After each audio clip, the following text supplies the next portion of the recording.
What's poppin' YouTube? JD here, back with yet another video for you guys, and today we are going to be talking about resale. We are going to be talking about the state of the resale market. So sit back, grab your favorite quarantine snacks, and let's get into it. So about a month ago, I dropped a video talking about the state of the resale market and what I see happening with the entire secondary sneaker market going into the latter part of 2020.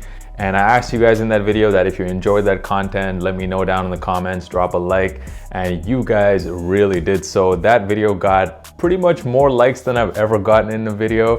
So I was very happy to see that, and I'm listening to you guys, so I thought I would make kind of like a series out of this. I don't really have an official name for it. For now, I'm calling it the state of the resale market. Maybe you guys can help me out with that. Drop a name down in the comments. Tell me what I should actually call this monthly series. Let me know. So in this video, I'm gonna cover three things. So first of all, I'm gonna get into some of the recent releases and also talk about recent news that might affect the sneaker market going forward. I'm also gonna be giving you guys an update on some previous releases and talk about how you can tell what direction a sneaker price is gonna go. And finally, I'm gonna answer the question that a lot of you kept asking me in that last video and also hit me up on Instagram and asked me, and that is now a good time to buy sneakers, and what sneakers should I buy? So I'm gonna answer that question and also give you some examples of sneakers that are probably good investments right now. So let's get into recent releases. Now, one of the things I said in the last video was that going forward, I do think that the initial resale prices for sneakers will be a lot lower than we've come to expect from the past releases. And one of the main reasons I gave for that was that because right now there's pretty much no in-store releases. All releases are happening online. So pretty much people with bots are the only people who are actually copying all hype sneakers nowadays. And people with bots are resellers, and a lot of them want to flip the shoes as soon as possible. So they're just kind of outbidding each other, trying to see who can sell it for the lowest price and who can sell it the fastest. So that is what is initially driving sneaker prices, I think, lower than what they normally would have been. Also, we got a recent update from StockX. So starting on April the 22nd, StockX will be charging an extra 3% fee to buyers on every single purchase. So this processing fee, even though it's supposed to be paid for by the buyers, it is actually the sellers who are gonna end up paying this fee, because a lot of buyers, when they're gonna go buy a shoe and they see all the fees tacked on top of that StockX price, they're gonna think now that they have this extra 3% added on top, maybe that final price is a bit higher than they wanted to spend. So they might go back and lower their bid a little bit. It's hard to say exactly how much this fee will affect prices, but it for sure will have some negative effect on prices. I mean, basic supply and demand. Anytime you make a product more expensive, it will drop demand a little bit lower. So eventually it's basically the sellers who end up eating this fee. So let's get into some recent releases. Now, for every sneaker that I will be talking about in this video, I am going to be talking about only size 9, just for reference. So let's get into the Jordan 1 Zoom Racer Blue. Now this sneaker, you can see this is a perfect example of what I was talking about, which is that initially the prices of sneakers have been quite low in the first few weeks before kind of going back up. So this sneaker, you can see in the week right after the release, the price dropped all the way to $209. And then you can see it has steadily kind of gone up in the following weeks. And now it's kind of like hovering around that 270 range. So prices have kind of gone up quite a lot for this particular sneaker. And next, let's talk about the Stussy Zoom Air Spiridon 2. You can see this sneaker, it released, I believe, on April the 3rd. And right around that time it released, that was pretty much in that week right after. You can see that the prices were quite low. It dropped even down to 216 at some point before eventually going back up. And now this sneaker is actually selling for over $300. So yet another example of sneakers being priced really low at the beginning. Once again, I think one of the main reasons for that is because right now all stock is going directly to resellers. Next, let's get into the Jordan 1 Court Purple. Now this sneaker, guys, a purple sneaker with the Chicago color blocking. A sneaker like this, if it had released, I think a few months ago, resale prices would have been way higher than it is right now. This sneaker released on April the 11th, and you can see the prices have actually come down a little bit, and it's kind of now hovering in this 250 range. Next, let's talk about the Yeezy 700 Alva. You can see that this sneaker dropped on April the 11th, and this was a sneaker that a lot of people couldn't wait to get their hands on. It was the first colorway of the Yeezy 700 to drop in basically 4 months, only the second colorway ever. Yet you can see prices have been relatively low when you consider how much demand there was for the shoe. Right after release, April the 11th, it has now dropped into that 340, 360 range. And these 4 examples are exactly what I was talking about, which was that right now it looks like initially in the first few weeks after release, the prices have been dropping quite significantly. And I see that happening for a while, for pretty much as long as we are in this climate. I do hope that stores eventually start doing in-store releases again. But now let's get into the second topic, which is basically an update on some previous releases and telling you how you can tell what direction a sneaker price is gonna go. So the reason I'm talking about this is because in my last video, I gave you guys many examples of a lot of sneakers that dropped in price that were once pretty high. And I noticed in my comment section, a lot of people were saying, oh yeah, I'm just gonna keep waiting. Everything's coming down. I'm just gonna wait for it to drop another 100 and then I'm gonna go in and buy. And I kept thinking like, guys, it doesn't work like that. Just because the sneakers have come down so far, that doesn't mean like it's the start of a trend that it's gonna keep dropping. Let me give you guys some examples. So I'm gonna talk about the Jordan 5 Off-White, which I recently purchased for resale, and I'm very happy about. One of my favorite sneakers, if not my favorite sneaker so far this year. So you can see around the time I dropped that video, which was in the last week of March, you can see like right before that, for the 1 month prior to that, you can see the price of that sneaker dropped a lot, from like 800 all the way down to like in the 600 range, and now it's kind of like steadied out. And here's how you can tell whether this sneaker is going to go up or down. At least this is how I kind of figure things out. It's not 100% going to work all the time, but so far at least I've been kind of using this method to understand if it goes up or down, and here's how you do it. So it's simple, man. When it comes to identifying what the value of something is, it's once again, it's just supply versus demand. So you got to look at how many people out there want to buy this sneaker, how many people out there want to sell this sneaker. So when I look at the Jordan 5 Off-White, and once again, this is a size 9, I look at all the asks of this sneaker, and I mean, I counted this all out. There was about 100 people, roughly, give or take, around 100 people selling this shoe in a size 9. And then I look at the bids, and when I counted up all the bids as well, we're once again looking at, it was very close to that 100 range. So basically the amount of asks and amount of bids in this case were very similar. So what does that tell me? It tells me that at this level, this sneaker has pretty much bottomed out. We're not gonna see it go down too much. We're not gonna see it go up too much. It's kind of gonna be in this range for a while until we suddenly get like a huge spike of demand or something.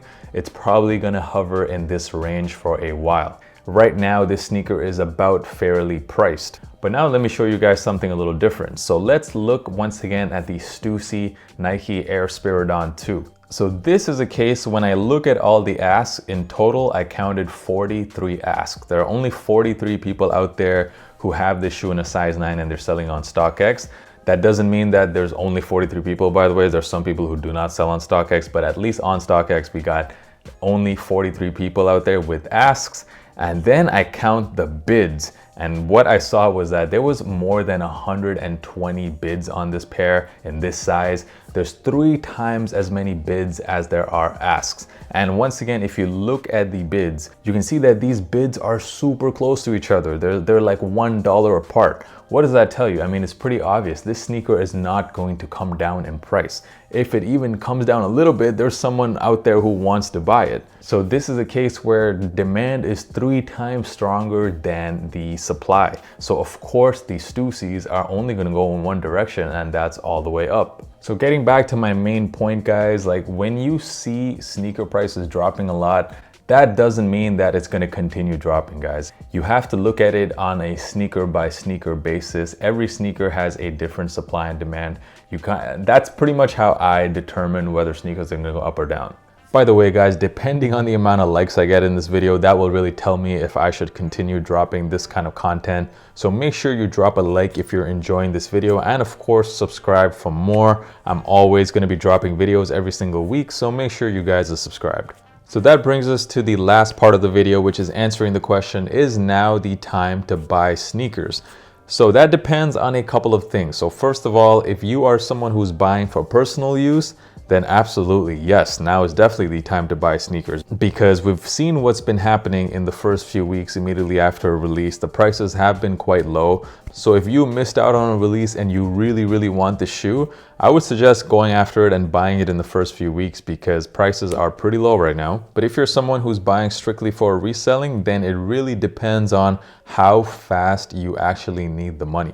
Because the truth is, right now, you're probably going to have to wait a little bit longer than normal in order to see a good return on a lot of sneakers. We've had a lot of economists say that this current recession is going to be one of the worst recessions we've ever seen. In the last 2 weeks, we've seen 22 million people in the US file for unemployment, and that number is projected to go up to 30 million, which is around 10% of the population of the US is going to be unemployed. So guys, this is a serious event that we're currently going through. This is seriously going to affect the way people spend money, and people are going to be wanting to save money in the next few months especially. A lot of people hit me up in the comments and on Instagram with their own specific examples like hey JD, I just bought this sneaker, how long should I wait, how long should I hold it? Well, that's also a question that you can answer yourself. So let's do an example. For example, I have the Court Purples in my hand here. I love this shoe, by the way. But if, for example, if you're holding a bunch of Court Purples and you, for example, know you want to sell it for $300, all you have to do is go on StockX and see how many people are selling it for lower than $300. For example, in a size 9, I had a look on StockX, there were over 100 people who were trying to sell this shoe for less than $300. So that answers your question. Like, a lot of sneakers need to be sold before we're able to actually get to that price you want. Which goes back to what I was saying, which is that we're probably gonna have to wait a little bit longer than usual right now to see like significant profits on most sneakers. But my suggestion to you is try to be very selective about which sneakers you want to invest in. Try to be as safe as possible. So here are my personal picks for sneakers that I would particularly pick right now to invest in. First of all, guys, I want to start off by saying that this is not advice or anything. This is just my opinion. This is what I would invest in if I had to invest in sneakers. So just remember that. Number one, I already said it earlier in the video, the Stussies, guys, like these are for sure gonna go up. You don't need to be a rocket scientist to understand that. Just look at the amount of bids on this shoe. For sure, these are gonna go up. So even if you pay resale and cop this, it's still a pretty safe investment. So this is what I mean by being selective and safe, especially safe with your investments. So this is one of those, I think, a safe investment. Another sneaker I think is this one. This is the Yeezy 700 Alvas. Now this sneaker, once again, there have been pictures leaked for this sneaker for a really long time, and the hype was absolutely crazy on this shoe. However, when it released, the resale didn't perform as well as it should have. But guys, this sneaker to me is another example of a quote unquote safe investment, because guys, it's a triple black shoe, a very easy to rock colorway. So there's always going to be demand for this sneaker, especially because it's only the second ever colorway to drop of the 700 and probably the most wearable colorway to drop so far. So to me, there's always going to be demand for this shoe. It's just that you're going to have to wait a little bit. So this is a sneaker that I would probably wait at least 6 months before selling, but I do think that it's a pretty good investment. Another one, and y'all might not agree with me with this one, and that is the Supreme Air Force Ones. Going back to what I've been saying, safe investments. Now this sneaker, super wearable. It's a regular Air Force One. It's got that hype on it. It's got the box logo on it. This is another example of a sneaker that's going to have a lot of demand simply because of how wearable it is. You can't go wrong with classic Air Force Ones. This to me is also an example of a sneaker that will always have some kind of demand. And once this current season of Supreme passes and we're kind of finished with all the restocks of this sneaker, I do think that long term, this is a great pair to hold on to, especially that white colorway. The demand for the sneaker, in my opinion, is never going to go away. There's always going to be people after this clean pair of Air Force Ones with the Supreme logo. So once again, another example for me, a pretty safe investment. And the last one is the Court Purples. I know I just said that there is a lot of people trying to sell this sneaker right now. But once again, if you have the patience and you're willing to wait this out, I do think that this is another example of a sneaker that will always have demand. It's a purple sneaker in the Chicago color blocking. And for me, like as soon as we're kind of past this storm, a lot of people are going to be mad that they slept on this super clean looking pair of Jordan 1s. I do think though that over the next month, we might even see the prices of this sneaker drop a little bit further, simply because of how many people right now are trying to sell this sneaker. So maybe I would even wait 1 or 2 weeks, just watch the prices closely, see what happens with this shoe. But I do think that long term, the court purples for me are definitely a good investment. So those are the 4 sneakers I would probably invest in right now if I had to. Me personally, as a buyer of sneakers, like I love actually having sneakers and wearing shoes. I personally have been taking advantage of this time to buy sneakers that I want for myself. That's why I went ahead and copped the Jordan 5s. I got a really good price on this. I'm actually really surprised that it even dropped that far. By the way, if you guys don't already know, the easiest place to contact me is Instagram. The handle is right here. It is at JDKick6. I drop a lot of content on Instagram. I'm always uploading on my stories every day, and I drop a lot of fit pics on there as well. So make sure you follow me on Instagram. Thank you guys so much for watching the video. Once again, if you enjoyed it, make sure you drop a like and let me know down in the comments. You guys are the best. Until next time, peace.